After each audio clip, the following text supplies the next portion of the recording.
शिव महापुराण यहां तक कह रही है, अगर मान लो किसी के शरीर में ब्लॉकेज आ गए हैं और डॉक्टर ने कहा है कि इनका बाईपास कराना है या इनका हार्ट कम काम कर रहा है, आप डॉक्टर का इलाज करवाते रहें, टेबलेट खाते रहें, दवाइयां खाते रहें, जांचें कराते रहें, मना नहीं है, क्योंकि डॉक्टर भी शिव का एक रूप होती है, उनके कहे अनुसार करें। पर साथ में एक काम और चालू कर दो। मान लो कल बाईपास होना है, कल ऑपरेशन होना है, आज से ही एक बेलपत्री शिव जी पे चढ़ाएं और बेलपत्री की डंडी, चाहे आप कहां खड़े हैं, बस जहां आप खड़े हैं बेलपत्री की जो डंडी है उस डंडी का मुख अपनी ओर रखना और अघोरेश्वर महादेव के नाम से 5 बार जल उस बेलपत्री पर शिवलिंग पर चढ़ाएं, कटोरी में उस जल को झेल कर ले आए और अघोरेश्वर महादेव का नाम लेकर उस जल को जिसका बाईपास हो रहा है, हार्ट काम नहीं कर रहा, उसको थोड़ा थोड़ा 5 बार पिला दें और दूसरे दिन फिर डॉक्टर को बोलें कि एक बार जांच करो, बाबा चाहेगा तो उसका हार्ट काम करना प्रारंभ कर दे। अघोरेश्वर महादेव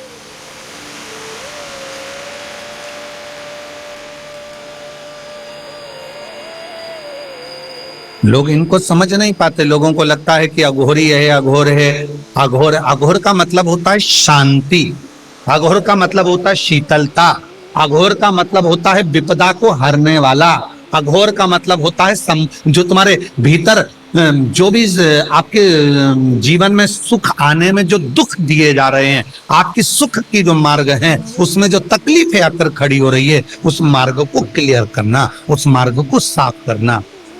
तो हमारे शरीर में भी जो मार्ग है, नलियां हैं वो चौक हो रही हैं, उसमें कोई अड़चन आती है तो अघोरेश्वर महादेव का नाम लेकर जल चढ़ाकर 5 बार, या सीहोर का रुद्राक्ष हो, वो भी 5 मुखी ज्यादा होता है, सीहोर का रुद्राक्ष, तो वो अगर है तो उसको भी पानी में गलाकर शिव जी को चढ़ाकर उसका भी जल पिलाएं तो अघोरेश्वर महादेव का स्मरण सुख दे।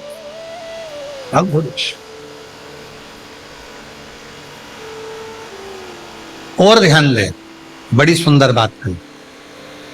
कई लड़के हैं, कई लड़कियां हैं, कई बेटा हैं, कई बेटियां हैं, कहती हैं हमने एग्जाम दिया पर हमारा एग्जाम, हमारी नौकरी नहीं लग रही है, हमारी नौकरी नहीं लग रही है, हमारी नौकरी नहीं लग रही है। तो मेहनत को 4 गुना बढ़ा लो। अभी तक जितनी पढ़ाई करते थे उसको 4 गुना बढ़ाओ, अभी तक जितना परिश्रम करते थे उसको 4 गुना बढ़ाओ और फिर एग्जाम के लिए बैठो। तो मेरा निवेदन है,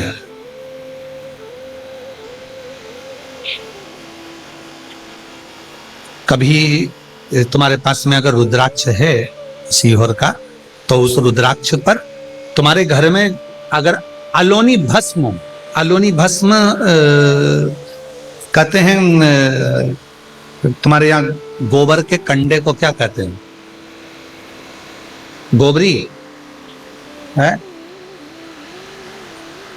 छाड़, छाड़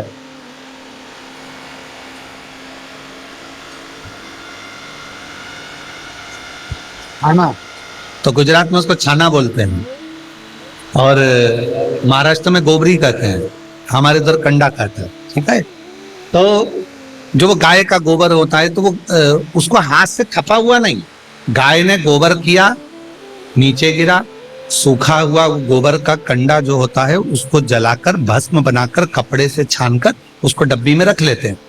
जब ऐसा लग रहा है कि मेरा ये काम हो ही नहीं रहा, अटक ही अटक रहा है, तो सोमवार की अष्टमी जब पड़े तो वो थोड़ी सी जो भस्म है वो उस रुद्राक्ष पर 5 मुखी पर अघोरेश्वर महादेव का नाम लेकर चढ़ा दी जाए और उसी भस्म को खाकर, उसी भस्म का तिलक लगाकर यदि कार्य के लिए जाया जाए तो वो कार्य सफल होता ही है, उसमें अड़चन आ ही नहीं सकती, उस कार्य में कभी अड़चन नहीं आ सकती, क्योंकि अघोरेश्वर महादेव का उसमें नाम है, अघोर, अघोरेश्वर। तो 2 रुद्राक्ष दुख को, तकलीफ को, बीमारी को, कष्ट को, अड़चन को समाप्त करते हैं। उसमें 5 मुखी, 5 मुखी में भी इसलिए मूल है क्योंकि उसमें अघोर भगवान शिव का एक मुख जुड़ा हुआ अघोरेश्वर, और दूसरा है सात मुखी रुद्राक्ष। फिर चार मुखी का भी वर्णन आता है, इसे रुद्राक्षों का स्मरण किया।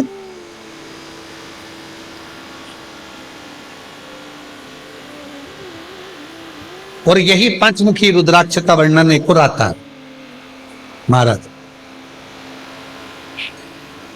डॉक्टर ने कहा कि कमर का गुरिया चले गया है और वो गुरिया खसक गया है, या घुटने का ग्रीस खत्म हो गया है, या घुटने में गैप आ गया है, या कमर में गैप आ गया है, और व्यक्ति को लगे कि मैं बैठ नहीं पा रही हूँ, जमीन पर नहीं बैठ सकती। डॉक्टर कह रहा है कि कुर्सी पर बैठना पड़ेगा, नीचे नहीं काम कर सकती, नीचे नहीं बैठ सकती, गुरिया चले गया है।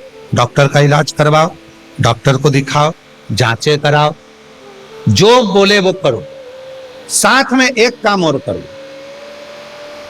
अशोक सुंदरी वाली जगह पर सेनाई शांति रखिए, अशोक सुंदरी वाली जगह पर रुद्राक्ष को रखिए। अगर पांचमुखी रुद्राक्ष सीहोर का यदि आपके पास में है तो वो रुद्राक्ष को अशोक सुंदरी वाली जगह, अशोक सुंदरी का स्थान आप लोगों को पहले भी बताया है, ये शिवलिंग, ये जलाधारी, ये जल बह रहा है, बीच में जो स्थान है वो अशोक सुंदरी का स्थान है। राइट में गणेश जी, लेफ्ट में कार्तिकेय जी, जलाधारी, पार्वती जी का हस्त कमल, शिवलिंग, शंकर का स्वरूप। शिवलिंग के ऊपर जो जल गिरता है ऊपर से, जया, विषहरा, शामरीबारी, दौतली, देव, शंकर जी की 5 लड़कियां जल गिराती। बीच में अशोक सुंदरी का स्थान, अशोक सुंदरी, अशोक सुंदरी वाले स्थान पर रुद्राक्ष को रखकर 5 दुर्वा अघोरेश्वर महादेव का नाम लेकर प्रदोष की प्रदोष समर्पित करें। उन 5 दुर्वा को लेकर आ जाएं और 5 टाइम, 5 समय ऐसा निकाल लें सुबह से लेकर शाम तक के बीच में कि मुझे इन 5 दुर्वा को एक एक कर कर धीरे धीरे चबा चबा कर खाना है। उसको खाना प्रारंभ कर लें। रुद्राक्ष अपने जो बांधते हो गले में रखें या अपने पास में रखें, और उस 5 दुर्वा को 5 प्रदोष कर लीजिए। और उसके बाद आपकी कमर में जो गैप है या दर्द है या नीचे नहीं बैठ सकते हो, धीरे धीरे धीरे धीरे उसमें आराम लगना प्रारंभ हो जाएगा। वो गुड़िया जो है अपनी जगह पर बैठे, अघोरेश्वर महादेव का नाम ले, अघोरेश्वर,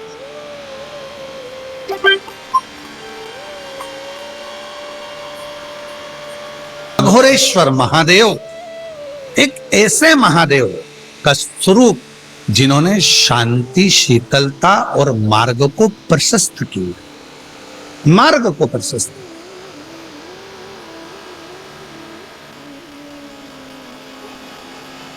लक्ष्य तक भेजने में, मंजिल तक पहुंचाने।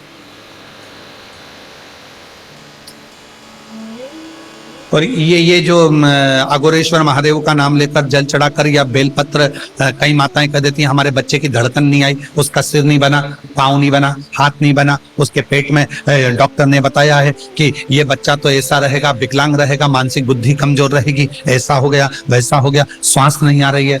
अघोरेश्वर बाबा का नाम लेकर बेलपत्र चढ़ाकर, उस बेलपत्र को भी अगर माँ गर्भवती नारी खा रही है तो बच्चे को वो प्राप्त हो रहा है, और प्राप्त हो रहा है तो उसका शरीर पूरा बनना प्रारंभ होगा। फिर बच्चे की जांच कराओ, सोनोग्राफी कराओ, उसमें धीरे धीरे आपको मालूम पड़ेगा कि बच्चे की धड़कन आई है, बच्चे की श्वास। अघोरेश्वर महादेव,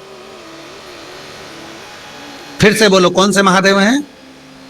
अघोरेश्वर। शिव जी के एक मुख को अघोर कहा, एक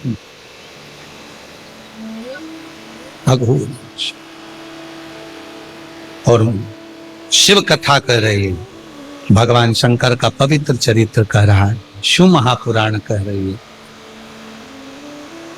2 रुद्राक्षों का स्मरण किया गया जो सुख देंगे, आनंद देंगे,